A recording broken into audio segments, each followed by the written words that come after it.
जब भी बात होती है कि भारत की बात होती है, तो उसमें जो एक सबसे बड़ा इंटीग्रल पार्ट है वो है हमारी ट्राइबल कम्युनिटीज़। जो बोलते हैं कि अखंडता में जो एकता की बात है, मतलब जो यूनिटी अमंग डाइवर्सिटी है, तो ये जो डाइवर्सिटी शब्द है उसके लिए अगर सबसे एप्ट कोई कम्युनिटी है तो वो ट्राइबल कम्युनिटी है। आपके काराकोरम से लेके कन्याकुमारी तक, और मैं कहूँ कि अरुणाचल से लेके गुजरात तक, पूरे उत्तर दक्षिण पूर्व पश्चिम के प्रत्येक जो कोने हैं, प्रत्येक जो क्षेत्र हैं, उसमें हम विभिन्न तरह के जनजाति निवास करते हैं। और एक हमारा एक विशिष्ट हमारी संस्कृति और हमारी पहचान है, और एक हमारा एक विशिष्ट इतिहास रहा है। तो ये जो भारत का जो आइडिया है, आइडिया ऑफ जो इंडिया है, उसमें ट्राइबल कम्युनिटी की आइडेंटिटी एक बहुत बड़ा पार्ट है। और इसकी जो चुनौतियां हैं वो भी एक बहुत बड़ा एक कारण रहा है पॉलिसी मेकर्स के लिए। तो हम उन विषयों पर बात करेंगे। मैं आज अपना जो उद्बोधन है उसको मैं 5 पार्ट में डिवाइड करना चाहता हूँ। सबसे पहला तो जो पार्ट है वो है कि हमें, जो हमारे बाबा साहब अम्बेडकर और जो हमारे संविधान निर्माता थे, उन्होंने हमें कौन कौन से कॉन्स्टिट्यूशनल राइट्स दिए हैं। बहुत संक्षिप्त में हम इस बात पे चर्चा करेंगे कि बाबा साहब अम्बेडकर और जो हमारे संविधान निर्माता थे, उन्होंने हमारे भविष्य को देखते हुए और हमारे जो ऐतिहासिक, जो हम बोल सकते हैं कि गलतियां हुई हैं, उनको सुधारने के लिए बाबा साहब अम्बेडकर ने संविधान में हमें किन तरह के राइट्स दिए हैं, पहली बात पर उस पर थोड़ी चर्चा करेंगे। दूसरी बात करेंगे जो Tata institute of social sciences है, या कि जो बहुत सारी संस्थाएं हैं, उन्होंने कुछ जो हमारा जो ट्राइबल समाज है उसकी एक बहुत सारी एक जो बेसिक प्रॉब्लम्स है उनको आउटलाइन किया है। तो उन प्रॉब्लम्स के बारे में बात करेंगे।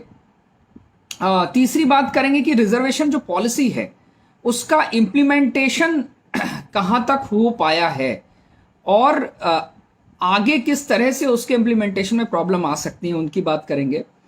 चौथा जो विशेषकर जो मैं चाहता हूं कि जो चौथी बात करेंगे वो हम करेंगे कैरियर गाइडलाइंस की, मतलब कि जो कैरियर आज की डेट में जो सबसे इंपॉर्टेंट है, या रोजगार की जो बात है। तो 4th पॉइंट पे मैं रोजगार पे बात करूंगा कि कैसे ट्राइबल यूथ जो है वो रोजगार के लिए एम्प्लॉयमेंट के लिए किस तरह से संघर्ष कर सकता है। और 5th जो इंपॉर्टेंट है वो है हमारी आइडेंटिटी प्रिजर्वेशन की बात, कि हमारी आइडेंटिटी जो है, हमारी जो पहचान है, उसको कैसे हम मजबूत रख पाएं, कैसे उसको अक्षुण्ण रख पाएं। उस पर जो मेरे स्वतः विचार हैं उस पर हम चर्चा करेंगे। तो जो सबसे पहली बात है वो है कॉन्स्टिट्यूशनल राइट्स की। तो देखें कि जो कॉन्स्टिट्यूशन है वो अपने आप में एक यूं कहें कि एक बाइंडिंग प्रिंसिपल है, या यूं कहें कि एक गाइडिंग लाइट्स है policy makers of Indian government के लिए। जो भारत की सरकार है उसके लिए, पॉलिसी मेकर्स के लिए गाइडिंग प्रिंसिपल है। तो जो कॉन्स्टिट्यूशन है वो 2 तरह के राइट्स ट्राइबल कम्युनिटीज को देता है, और उन राइट्स में जो सबसे पहले राइट्स हैं वो कुछ फंडामेंटल्स राइट्स हैं, जैसे कि हम बोल सकते हैं आर्टिकल 14 है, आर्टिकल 15 है और आर्टिकल 16 है।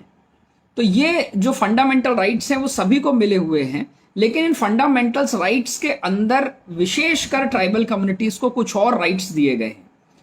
तो ये राइट्स बाबा साहब अम्बेडकर ने इसलिए दिए थे कि वैसे तो देखा जाए इसको हम बोल सकते हैं, एक अलग तरह कॉन्सेप्ट है, उसको बोलते हैं पॉजिटिव अफर्मेटिव एक्शन का कॉन्सेप्ट है। मतलब वैसे तो सभी लोग समान हैं भारत के उसमें, लेकिन ट्राइबल कम्युनिटीज को कुछ विशेष अधिकार दिए गए हैं।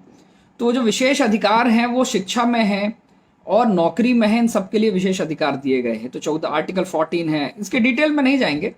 आर्टिकल 14 है, आर्टिकल 15 है, और जो आर्टिकल 16 है अपॉर्चुनिटी, जो इक्वल राइट्स ऑफ अपॉर्चुनिटी है, जिसमें हम बोल सकते हैं कि अवसरों की समानता की जो बात है, तो ये जो आर्टिकल 16 है। और जो इसमें कुछ राइट्स दिए गए हमारे कल्चरल प्रोटेक्शन के लिए, जो आर्टिकल 19 की बात होती है, तो ये पर्टिकुलर जो राइट्स दिए गए हैं ये हमारी जो भाषा, रीति रिवाज, संस्कृति को प्रोटेक्ट करने के लिए हमें राइट्स दिए गए हैं। तो ये हमारे फंडामेंटल राइट्स हैं, ये इंडिविजुअल राइट्स हैं कि हर एक व्यक्ति के ये अधिकार हैं। इसके अलावा कुछ ट्राइबल कम्युनिटीज को कम्युनिटी राइट्स दिए गए हैं, और ये कम्युनिटी राइट्स अपने आप में, इन्हें हम 5वीं या 6वीं अनुसूची के नाम से जानते हैं।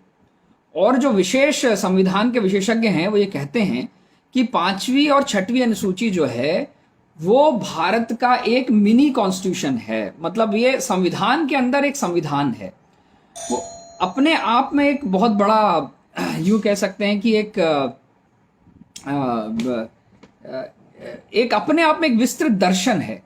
तो उस पर एक हम छोटी सी ब्रीफ चर्चा करेंगे। तो जो फंडामेंटल राइट्स जो हमें मिले 1947 के बाद से,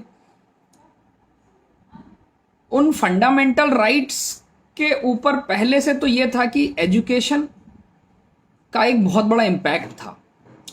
हम सभी जानते हैं कि जब भारत में मुगलों का या विदेशी आक्रमण हुआ, तब भी भारत का जो 60% हिस्सा था वो जनजातियों के आधिपत्य पर था। जो शहर थे बहुत स्कैटर्ड थे, और जो बोलें कि जो भारतीय शहर थे वो नदी घाटी सभ्यताओं के पास तक सीमित थे, और अधिकांश लगभग 60% हिस्सा जब भी विदेशी आक्रांताओं का आक्रमण रहा है वो वन और ट्राइबल कम्युनिटीज के आधिपत्य में रहा है। और यूं कहें कि जो रानी दुर्गावती हैं, जिनकी पीढ़ियों से हम लोग आगे आते हैं, उनका जब 1524 में जब उनका जन्म हुआ, और उसके बाद चाहे राजा संग्राम शाह की बात करें, दलपत शाह की बात करें, तो उस समय पर भी जो संघर्ष हुआ उनका, डायरेक्ट जो अकबर के साथ संघर्ष हुआ, उसमें भी पूरी तरह से वो जो शासन उनके अंदर नहीं गया था वो हमें वापस मिल गया था। तो ये बात अगर आप पूरा इतिहास उठाकर देखें तो ये समझ में आता है कि जो लैंड है, जल जंगल जमीन जो है, वो अंग्रेजों के आने से पहले तक जनजातियों के पास ही थी। उसमें किसी भी तरह से किसी उसका बाहरी उनका आधिपत्य नहीं था। और कुछ एक दो जगह रही होंगी वहां पे आक्रमण होते थे, लेकिन उन आक्रमणों से लड़ने के लिए हम पूरी तरह सक्षम थे। लेकिन जो ब्रिटिशर्स आए, ब्रिटिशर्स का जो एक परमानेंट सेटलमेंट हुआ, जिसे हम परमानेंट सेटलमेंट बोलते हैं, तो उन्होंने जल जंगल जमीन पर पूरी तरह से एक तरह से कह सकते हैं कि हमारे जो ट्राइबल्स थे उनको पूरी तरह से जल जंगल जमीन से बाहर निकाल दिया। उनके जो हजारों वर्षों के जो अधिकार थे उन पर अंग्रेजों ने कब्जा कर लिया। तो ये ब्रिटिशर्स के बाद से ही हमारे हाथों से जो हमारे जल जंगल जमीन है उसे छीना जाना शुरू हो गया। और फिर उनकी जिस तरह की पॉलिसीज थी कि वो एक तरह अकाल क्रिएट करते थे, फिर पूरी जमीनों से कैसे लगान मिल जाए, और जो हम झूम खेती करते थे उस खेती के कारण जो हमारे जनजाति समाज में या ट्राइबल समाज में, आदिवासी समाज में, तो ये था कि जो भूमि है, जल जंगल जमीन है, वो समाज की संपत्ति है, किसी एक व्यक्ति की संपत्ति नहीं होती थी। तो उस एक समाज की संपत्ति को छीन कर जो ब्रिटिश शासन था उसने पॉलिसी बनाकर उसे लोगों को दे दिया, ताकि लोग जो है वो टैक्स पे करें।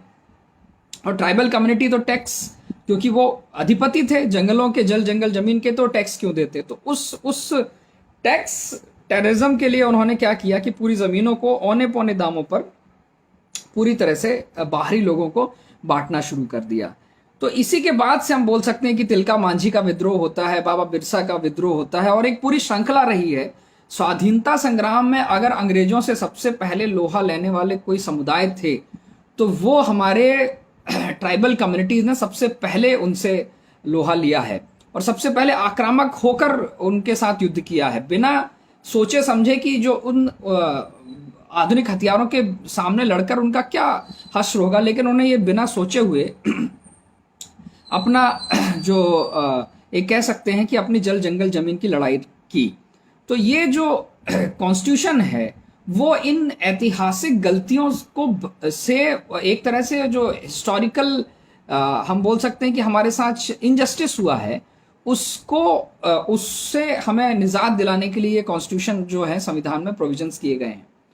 तो जब बात हुई संविधान सभा में, बाबा साहब अम्बेडकर के साथ डिबेट हुई और बहुत सारी डिबेट हुई, तो उसमें ये बात निकल कर आई कि 2 क्षेत्रों के आधार पर 2 अधिकार बनाए जाएंगे कॉन्स्टिट्यूशन में।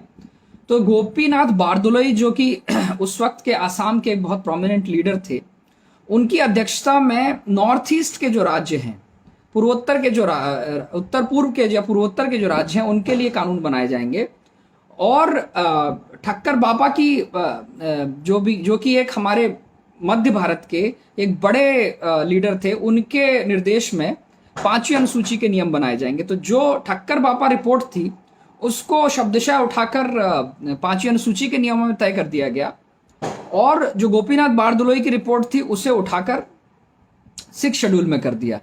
अगर आप 5th शेड्यूल और 6th शेड्यूल को अगर आप देखें तो 6th शेड्यूल में ज्यादा अधिक अधिकार दिए गए हैं। मतलब 3 स्तरीय जो 3 लेयर राइट्स जो हैं 6th शेड्यूल में दिए गए हैं, और उनका कह सकते हैं कि जो वहां पे एजुकेशन स्टैंडर्ड था उसके कारण उनकी अवेयरनेस और उसके प्रति जो जागरूकता थी वह ज्यादा थी, इसलिए वो उन अधिकारों का उपयोग कर पाए। उसके उलट जो 5वीं अनुसूची जो क्षेत्र था या 5th शेड्यूल जो एरिया जो डिक्लेयर हुआ, जो कि आज की समय में 10 राज्यों में है, उसमें दो प्रॉब्लम थी। एक प्रॉब्लम तो ये थी कि जो ट्राइबल कम्युनिटीज थी वो लैंग्वेज की उनके साथ एक बड़ी समस्या थी, चाहे वो हमारे गोंड समाज हो या भील समाज हो, या चाहे मुंडा हो या उरांव हो, चाहे कोरकू हो, चाहे हो, ये सभी अपनी एक मदर टंग, अपनी एक ट्राइबल लैंग्वेज में ये बात करते थे, और उन अधिकारों को एक्सरसाइज करने के लिए उस वक्त उन्हें अंग्रेजी या हिंदी जानने की बहुत जरूरत थी, बिना उसका एक्सरसाइज नहीं कर सकते थे। और शिक्षा का तो पेनिट्रेशन था ही नहीं। जो हमारे मध्य भारत, चाहे आज की डेट में हम बोले मध्य प्रदेश, राजस्थान, गुजरात, झारखंड, महाराष्ट्र, कर्नाटका, आंध्र प्रदेश, उड़ीसा, वहां पे जनजाति बेल्ट में तो एजुकेशन बिल्कुल नदारद थी। बहुत शहरों में बहुत गिने चुने जगह पे एक एजुकेशन का स्तर रहा होगा लेकिन उसके कारण क्या हुआ कि जो ये राइट्स थे, हमारे 5वीं अनुसूची के जो अधिकार थे, वो उनका हम सही लाभ लेने में या उनको प्रोटेक्ट करने में हम विफल हो गए, और उसका लाभ उठा लिया गया तत्कालीन समय में कि जितने भी विकास की परियोजनाएं थी, चाहे आप उसे बोलें जितनी भी जल जंगल जमीन को जिन्होंने परियोजनाओं ने अधिकांश तौर पर अपने अधिग्रहण में लिया, उसमें सबसे बड़ी परियोजनाएं जो थी वो सिंचाई परियोजनाएं थी, जिसमें कि बड़े स्तर पर नहरों का अधिग्रहण हुआ, डैम्स बनाए गए, और उन जिन जगहों पे सिंचाई की योजनाएं बनाई गई वो पूरी तरह से ट्राइबल एरियाज थे। आप सारे बांधों के नाम उठाकर देख लें, उनका क्षेत्र उठाकर देख लें, तो पूरी तरह से ट्राइबल डोमिनेटेड एरियाज थे। दूसरी जो थी, रोडों का विस्तार हुआ। जब सड़कों का विस्तार हुआ तो उसमें भी क्या है, सड़कों को जंगलों के बीच से सब जगह कनेक्टिविटी करने के लिए जिन जगहों के लिए लिया गया, तो उसमें से भी 5th शेड्यूल्ड एरिया की लैंड्स का बहुत बड़े तौर पे अधिग्रहण किया गया। तीसरी बात कहें तो जो PSUs बनाए गए, जो बड़ी बड़ी इंडस्ट्रीज खड़ी की गई जो है, चाहे आप भिलाई स्टील प्लांट की बात करें, चाहे कोरापुट हो, चाहे NMDC हो, चाहे SECL हो, कोल इंडिया लिमिटेड हो, ये जो सारी चीजें थी ये पूरी तरह से ट्राइबल डोमिनेटेड एरियाज में ही थी, और इन्हीं 5th शेड्यूल एरिया में ही अधिग्रहण किया गया। एक और जगह जो प्रॉब्लम हुई, जो कि हम कह सकते हैं कि पहले 1947 में जो वेस्ट पाकिस्तान से कुछ लोगों को लाकर बसाया गया शहरों में, वहां तक तो ठीक था, लेकिन जो 1971 में जो ईस्ट पाकिस्तान से जो लोग आए, रिफ्यूजीज आए, उनको भी ट्राइबल एरियाज में, जैसे कि छत्तीसगढ़ का जो माना है, ऐसे बहुत सारे जगह हैं, वहां पर लाके उनको against the will of tribals वहां पे जाके बसा दिया गया। तो ऑब्वियसली जो माइग्रेटर होता है, जो व्यक्ति बाहर से आता है, वो ट्राइबल कम्युनिटीज की अपेक्षा में ज्यादा अधिक पढ़ा लिखा होता है, ज्यादा एम्प्लॉयबिलिटी होती है उसकी, तो उसने वहां पर जाके शोषण एक तरह से शुरू कर दिया। तो ये जो लैंड एलिनिएशन था, ये लैंड एलिनिएशन मतलब जो भूमि का जो हस्तांतरण था, कि विकास परियोजनाओं के लिए शुरुआत के जो 30 वर्ष थे, 40 वर्ष थे, उनमें बुरी तरह से, एक तरह से बहुत बुरी तरह से इसका जनजातीय समाज के ऊपर फर्क पड़ा, कि बहुत बड़ी संख्या में जो ट्राइबल लैंड था, 5th शेड्यूल्ड एरिया का जो लैंड था, वो लैंड एलिनेट होकर डेवलपमेंट प्रोजेक्ट्स के लिए चला गया। उसके एवज में जो मुआवजा दिया गया, उस मुआवजे में शुरुआती तौर पर चूंकि एजुकेशन का अभाव था, इसलिए एक बहुत बड़ा करप्शन का एंगल इन्वॉल्व था। यूं कहते हैं कि अंगूठे लगा कर मुआवजे दे दिए गए, जहां पे हजारों रुपए जो मुआवजे के तौर पे मिलने चाहिए थे, वहां पर बीच के बिचौलियों ने वो पैसा जो है मुआवजे का, वो अपने उसमें मिसयूज कर लिया। तो ये एक कारण रहा है।